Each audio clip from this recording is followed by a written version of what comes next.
Ladies and gentlemen, what is up, and welcome to today's video where we're going to be having a little bit of an early look and a breakdown at a maxed out Awakened 4-star Morningstar dupe level 99. So one of the things that Kabam have started doing as of this week is they are giving content creators for a few days before the release of a champion, essentially that new champion maxed out very temporarily with very strict guidelines on where you can use the champion, essentially only in solo quests, so you can't bring it to Arena, Alliance Quest, Alliance War, anything that would be competitive, so that we can bring you some early gameplay footage, some reviews, and give some solid information on the characters before their release. Again, we are fully kind of open to criticizing any characters, but with this month's characters, especially Morningstar and Blade, like both of the characters are extremely good, and we're going to talk about what makes Morningstar such a good champion and show some potentially quite good matchups in this video.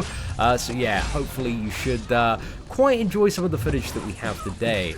Now, the first thing about Morningstar is she's very different to pretty much every character in the game because she requires ramping up over multiple fights to actually be quite a good character. I don't think there are any scenarios where you're doing kind of under 4 fights where you actually want to use Morningstar. You want kind of maps and scenarios where you have 3 relatively easy opponents, and then the challenge can kind of begin because you start gaining some of the really good abilities at 4 souls, and then you gain the lifesteal at 5 souls, and also for every soul that you have, which you capture via the special free, and then kind of beat out of the opponent, or if your opponent dies from the special free or still has kind of this soul war thing going on, which you're going to see very shortly after the special free. So she uses the special free, starts to suck the soul out, kind of slaps down the Morningstar there, and you'll see a counter on Morningstar. So for every hit of damage the opponent is taking, it ramps up quickly, and in this map, within the final map of Chapter 2 of Act 5, because of the degeneration on the opponent from the Bane, that's making it ramp up really quickly and capture the soul incredibly fast though. But it's pretty easy to capture the soul unless you maybe have Suicide Masteries on, because then it goes down if you're taking damage from the poison, so you need to keep that in mind. But the ability she gets with 4 souls is she gets a 50% chance to take 0 damage while blocking. Now this next matchup is actually one of my favorites because it showcases just how bonkers the Special 2 can be. So the Special 2 can nullify buffs and then deals increased damage for every buff nullified. It's essentially like Magic Special 3 but on the Special 2.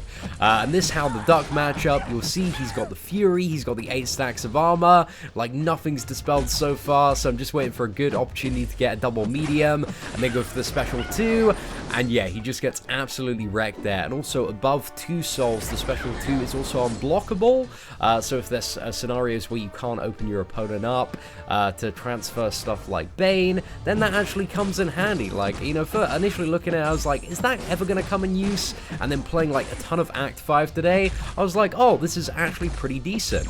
So the next matchup that we have here is a matchup against Civil Warrior, which is quite a good matchup. However, I did have a bit of a tricky start there transferring Bane, and again, that's a node in the chapter, not an ability that Morningstar has. But yeah, we're just trying to capture that last soul so that we can unlock the lifesteal ability. And then in some of the matchups kind of going forward, we're going to talk about the lifesteal and how good it is. Essentially, the bottom line with the lifesteal is it can be very erratic, so it is a 20% chance on hit to lifesteal for 50% of the damage done. But Morningstar, from kind of her base damage, doesn't deal a crazy amount. A lot of her kind of big damage comes from the additional energy components on her Special 1 and Special 2 when she's nullifying buffs. But the main strategy, unless you're facing somebody with buffs, is to just spam the Special 1, because the Special 1 heals so much. But as you can see here, we got a few stacks of the lifesteal. You know, it kept us up quite nicely. It was nothing too insane in this matchup, but it definitely helped kind of bring the fight back a bit. So this next matchup against Loki, you're going to see we actually get really lucky with the lifesteal procs and manage to recover, I think it's somewhere between like 30-40% health, so this was a really lucky match. But also, you know, I'm having to play quite a little bit odd just to kind of keep up with the timing of Bane as well, so that's why everything isn't quite as straightforward as it kind of looks out to be in terms of Morningstar's rotation, specifically in this chapter. But in terms of like testing this character, I kind of really wanted to push her to the limit of what she might be able to do.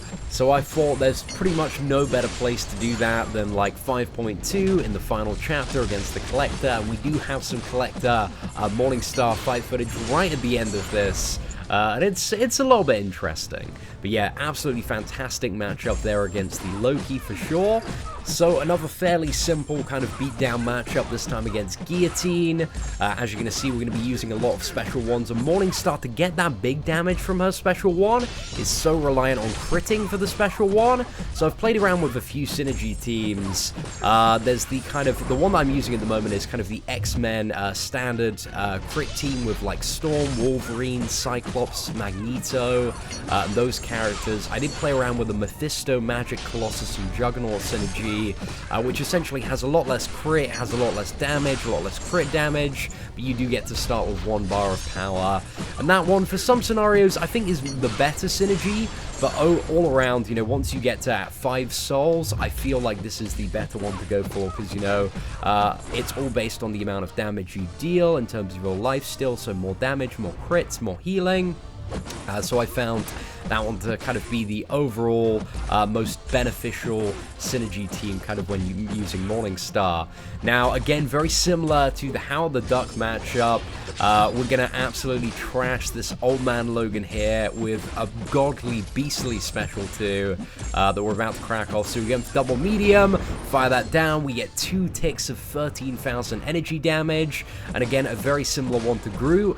You'll notice as well, these two matchups, like, they start with, what is it, a little bit of life chipped away. I had such bad luck on the first tries for both of these, because one of the nodes also on the path that I decided to take was like random buffs every time they used a special. So unfortunately on Groot here, because it triggered so early, it actually pushed me to my special 3 and there wasn't too much I can do, so we just dumped the special 3 out of the way. But there is a glorious, glorious finish here. And it's a little bit odd also, this path, because it has the role reversal, so while it kind of looks like we have the class advantage here, we actually have the disadvantage in reality, which is a bit of a pain. So I think I fire off a special 2 here just to kind of, you know, lower my power so that when he does pop the I Am Groot, we can go in for a pretty beastly special 2. So just hammering away here, and we go for the 4-5 combo and just absolutely destroy him with that special 2. I absolutely love the Morningstar, alongside, you know, being a bleed immune champion, having this great block, lifesteal, also has that ability as well. And I think one of the videos that I'm probably going to do later today is an in-depth video comparing kind of Morningstar to Ghost Rider, because I think those are 2 really, really interesting champions that are kind of going to be up for debate, as in like which one is better for like Alliance Quest, Map 6 Bleed Immune. And as you can see here, just an amazing matchup versus Spider-Gwen, so much damage on the special ones, and yeah, we just absolutely take this Spider-Gwen to the bin. Gets a couple of lucky evades, attacks back into me, but yeah, we absolutely rinse her. And then we go in for the Collector now, who we're trying to have a little bit of a smackdown with. So the main thing that I kind of wanted to test on the first, you know, 45% of this fight is like how well does Morningstar with her 50% perfect block mitigate some of the specials. And you're going to see like a lot of 0 ticks there. So I think, you know, as champions are getting even more stacked and 6 stars are coming out, and block damage is just going up and up and up, because they're trying to, you know, remove, move the skill in the end game from parrying to intercepting. That if you aren't one of those players that's got down intercepting yet, I don't know, I feel like Morningstar is going to be a really, really powerful tool. So we had a 40-hit combo there. It was a pretty good try, managed to tank multiple special attacks. There really aren't many champions at all that can do that. So yeah, that was a pretty decent run there. And also, as a additional pro tip, if you revive Morningstar, she still retains her souls, so you don't need to worry about dying and losing your souls. So that's also something that initially reading this champion I was a little bit concerned about, because that would absolutely mess you up, and I think made this champion significantly less valuable. But that's really, really good to kind of know with the Morningstar there. So we're trying to bait out another special 2. The Bane is a massive pain in the ass. Accidentally got the parry there, so we're just taking crazy damage from that. Try to go straight in, and we get the unblockable SP2. Block the special 1 here. Again, I just love seeing a lot of zeros coming up, but then I went in after that, and we got wrecked. So, to summarize kind of some of my initial impressions after playing Morningstar for a couple of hours in Act 5, I think this champion is really, really cool. I kind of like the ramp up over several fights mechanic and then become a really, really cool champion, although that's going to have very limited use in the game, I would imagine. She's going to be amazing for stuff like story quests. She might also be quite amazing for the 6-star challenge that's coming next week, and also when it comes to stuff like Alliance Quest Map 6, I think Morningstar is going to be quite a popular addition to the game for people that maybe want an alternative to Ghost Rider or don't yet have a Ghost Rider. But yeah, we'll be doing an in-depth review kind of covering all Morningstar's abilities and talking about exactly where she's going to be good in the game and some of the cons of the character a little bit later on the channel. Anyway, ladies and gentlemen, hopefully you enjoyed this first look at the 4-star Morningstar. If you did, feel free to smash that like button. Apart from that, take care and have an absolutely fantastic day.